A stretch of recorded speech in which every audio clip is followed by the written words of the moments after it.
Bien, hoy vamos a ver cómo usar el teorema de valor medio para integrales como verdaderos profesionales.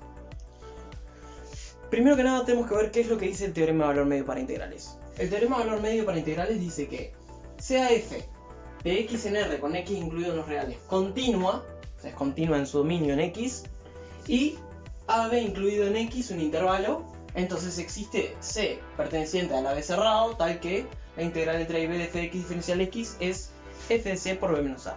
O sea que la integral entre a y b de f de x va a ser un punto f igual a un punto intermedio de ese intervalo por la longitud del intervalo b menos a, o los extremos, para ser más concreto. Esto no va a depender mucho del orden de a y b, después podemos decir entre b y a y nos cambia un signo y nos queda a menos b, y entonces a la larga como no cambia nada, así que podemos usar como extremos directamente. El límite cuando x tiende a 2 de esta porquería. Entonces yo propongo ahora un ejercicio. Mi pizarrón está bastante manchado y la iluminación no ayuda, así que estoy tratando de escribir con rojo para mitigar eso y no sé si no lo está empeorando, pero también estoy escribiendo grande. Tengo acá un ejercicio entonces. Sea f de los reales en los reales continua, tal que f de 0 es 2 y f de 1 es 4, y hay que calcular el límite cuando x tiende a 2 de la integral entre x menos 1 y x cuadrado menos 3 de f de t diferencial t sobre la integral entre 0 y x menos 2 de f de t diferencial t. ¿Qué ocurre? Si yo trato de hacer así el límite a lo bruto directamente, yo cuando empiezo a sustituir, porque podemos hablar de las funciones integrales, son continuas, compuestas con funciones continuas, sin siendo continuas, así que yo puedo meter el límite en los extremos de integración. Y me quedaría 2 menos 1, esto tiende a 2 menos 1, o sea que tiende a 1, y acá arriba tiende a 2 al cuadrado menos 3, que también tiende a 1. Entonces tenemos que esto tiende a la integral entre 1 y 1 de f de t diferencial t, que vendría a ser c. Y abajo tenemos la integral entre 0 y x menos 2, cuando x tiende a 2, x menos 2 tiende a 0, así que nos queda la integral entre 0 y 0, que también sería 0. Por lo tanto tenemos un límite de tipo 0 sobre 0 que es indeterminado. Hay que de alguna forma encontrar al impostor, hay que tratar de levantar la indeterminación de alguna forma. ¿Cómo vamos a hacer eso? Bueno, vamos a usar el teorema del valor medio para integrales, o sea, obviamente.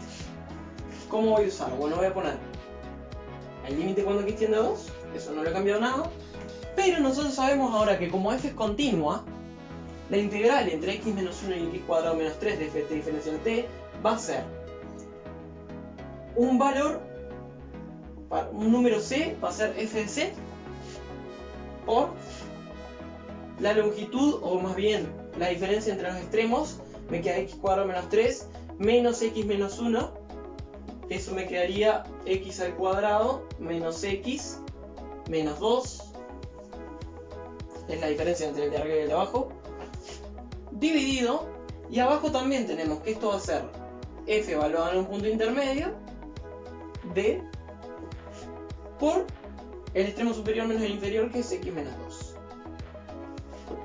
Ahora, ¿qué ocurre?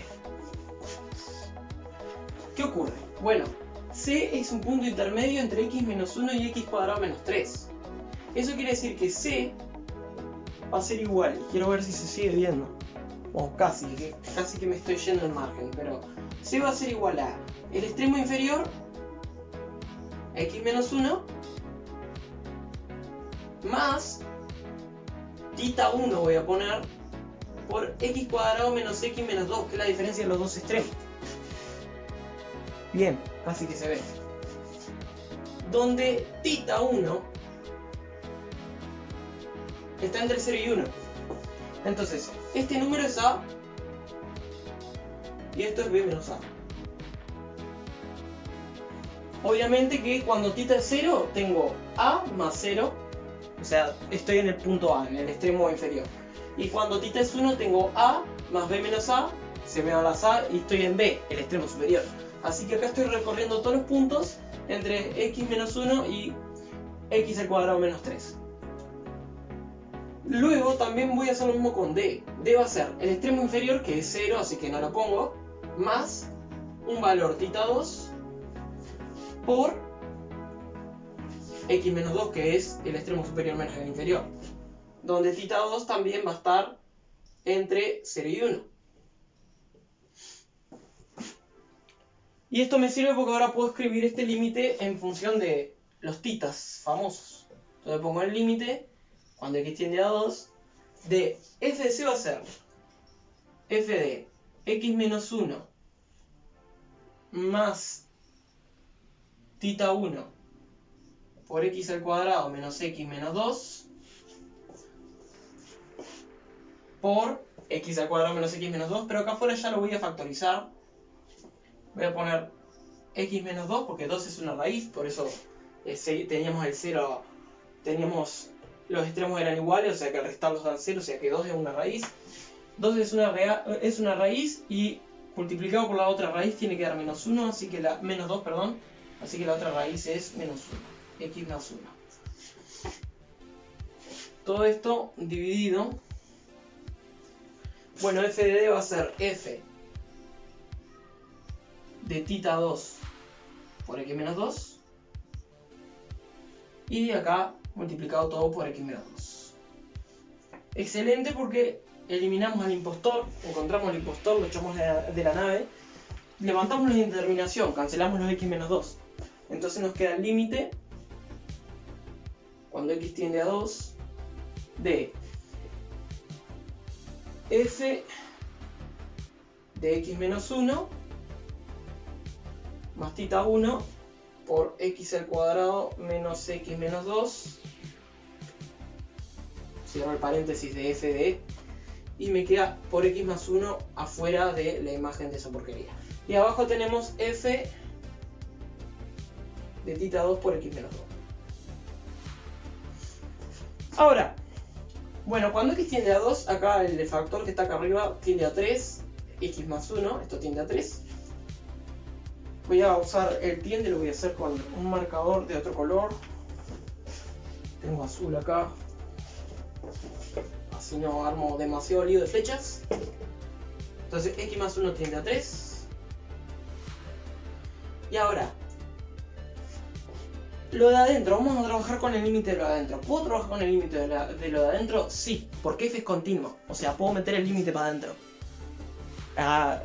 O sea, la idea es que el límite de f de x va a ser f del límite de x, o sea, no va a cambiar esa cosa. Entonces puedo meter el límite para adentro porque f es continuo, así que puedo trabajar con lo de adentro. Cuando x tiende a 2, acá tenemos que esto tiende a 1. Y después tenemos que todo esto, obviamente ya vimos que tendía a 0. Y acá abajo también tenemos que x menos 2 tiende a 0. Además, θ1 y θ2 están ambos acotados, así que acá tenemos un acotado y otro acotado. Y hay un resultado muy interesante en el cálculo de límites, que es el límite de un acotado por un infinitésimo siempre es 0. Así que acá tenemos que esto tiende a 0 y esto tiende a 0. Por lo tanto, acá todo lo que está dentro de f de algo tiende a 1 y todo lo que está dentro de f de algo tiende a 0. Por lo tanto, como f es continua, todo esto tiende a f de 1 y todo esto tiende a f de 0. Por lo tanto, el límite va a ser f de 1 por 3 dividido f de 0. Pero f de 1 sabemos que es 4. Por 3 dividido f de 0, que sabemos que es 2. Así que tenemos que en total este límite es 6. La clave fue, bueno, usar que f es continua, usar que el teorema de valor intermedio para escribir las integrales como f de un punto intermedio por la diferencia entre los extremos. Y después, lo más importante, diría yo, es darnos cuenta que podemos escribir c y d de esta forma. C como el extremo inferior más o sea, cualquiera de los puntos intermedios como el extremo inferior más un número entre 0 y 1 por la diferencia entre los extremos. Y ta. usando eso, después usamos la hipótesis de continuidad de f para poder meter el límite para adentro y decir esto tiende a esto y esto tiende a esto, entonces f de esto, bla bla bla. Y llegamos al final, que el límite es f de 1 por 3 sobre f de 0, que teníamos en la hipótesis, que f de 1 era 4 y f de 0 era 2, así que el límite nos dio 6, perdón. Así que hasta acá llegamos. So, let me explain what she said, but in English. We have a function f which goes from x to r, where x is a subset of the real numbers, and an interval ab, closed in a and closed in b, including that in the domain of the function. The mean value theorem for integrals, for definite integrals, it says that there exists some c in the interval ab such that the integral from a to b of f of x dx equals to f of c times b minus a. So there is a point in the middle of this interval such that this integral is the function evaluated in that point times the difference of the extreme of the bounds of the integrals, let's say. Well, I have some example here which I want to apply the mean value theorem to. We have I should have wrote this in English, but okay. It says given a function f from r to r continuous, and so that f of 0 is 2, the image of 0 is 2, and the image of 1 is 4. F of 1 is 4. It's 4. So we have the limit as x goes to 2 of the integral between x minus 1 and x squared minus 3 of f of t dt, divided by the integral from 0 to x minus 2 of f of t dt. What happens when x goes towards 2? We have this goes to 2 minus 1, so this goes to 1, and this goes to 2 squared minus 3, so this also goes to 1. It's 4 minus 3. So we have the integral between 1 and 1 in the limit of f of t dt, which is 0.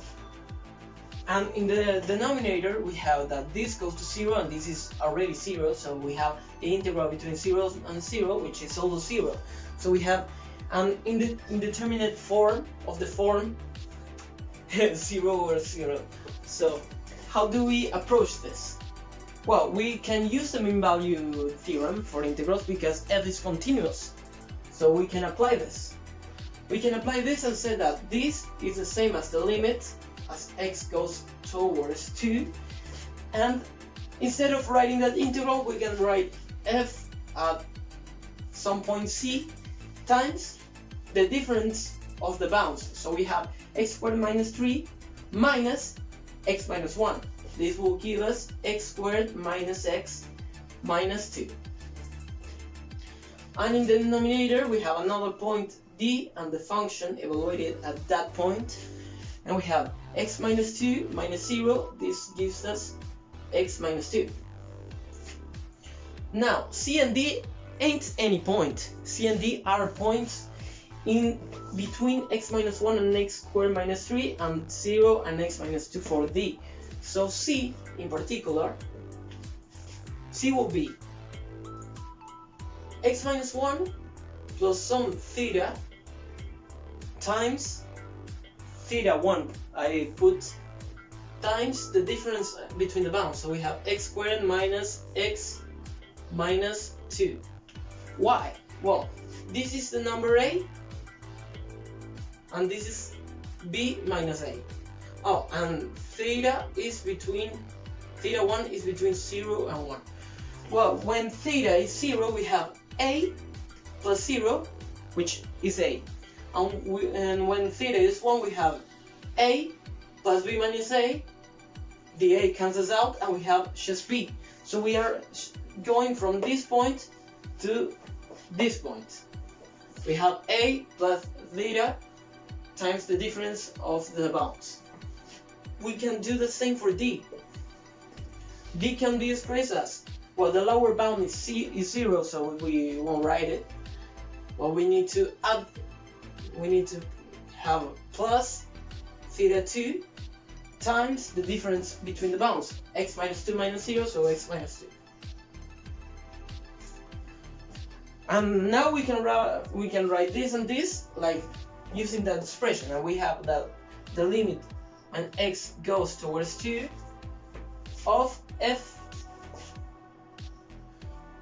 of that thing, that horrible, yeah, how would you say that nasty thing?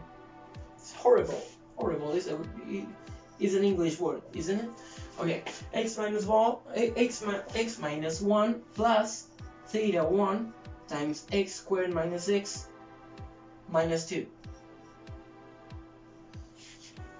And then we are multiplying by this, but I'm just gonna factor that like x minus 2, because 2 is a root. We already saw that these bounds were equal, so the difference must be 0. So 2 is a root, and the other root multiplied by 2 needs to give me minus 2, so the other root is minus 1. So here it goes x plus 1. And we divide everything by f of t, but f of v, and v is this crap. So we have theta 2 times x minus 2. This is all multiplied by x minus 2, which was already there. Now we can cancel out x minus 2 and the imposter goes out. And we just lift up the indetermination. Now we can continue working with this. Well, this is the same then as the limit as x goes towards 2 of f of that horrible thing, x minus 1 plus theta 1 times x squared minus x minus 2, the image of that, times x plus 1, all that divided by f of theta 2 times x minus 2. Now let's work the limits. Well, f is continuous, so we can like get the limit inside the thing, because f is continuous. So the limit of f is the same as f of the limit. And then we can see that this, when x goes to 2, this goes to 1. And this goes to 0, we already discussed that. And this goes to 3. This is outside of f, this is inside, is the image of this thing, and this is like multiplying outside. And in the denominator we have this that also goes to 0.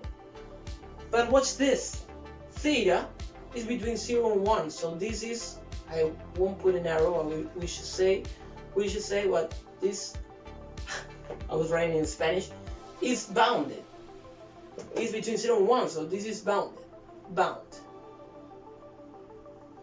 The same happens with theta 2, is bounded. And we already know, or well, it's common knowledge in calculus that a bounded function, the limit of a bounded function times an infinitesimal is 0. So all this goes to 0, and all this goes to 0. Then we have f of something that goes to 1, which is f of 1 times 3, and f of something that goes to 0, which is f of 0. So this limit in the end will be f of 1 times 3 over f of 0. But we already know f of 1 is 4, and f of 0 is 2. So we have 4 times 3 divided by 2, which gives us 6. So in the end, the limit is 6. The most important part of everything in this whiteboard, which isn't so white after all, is more blue than anything else, but the most important thing is that, well, you use the continuity of f to use the mean value theorem for integrals, and then you write it like an intermediate value, the function evaluated in an intermediate value times the difference between the bounds, and the same for the denominator. But the most important thing is this crap right here. This crap right here is the most important thing. You need to know how to write C and D in depending on a bounded theta. I never said here that theta 2 was between 0 and 1, 2 as well. It was necessary for this step. But because now we can write C as something which goes between A and B in function of theta, and D in the same way, and then we can just plug things in and use the continuity of F to get the limit inside and say this goes to this and this goes to that. Use the bounded and times the infinitesimal to say that's also an infinitesimal, and then just like plug everything in it and get the limit. This is the most important thing to me, at least. So let's cut it there.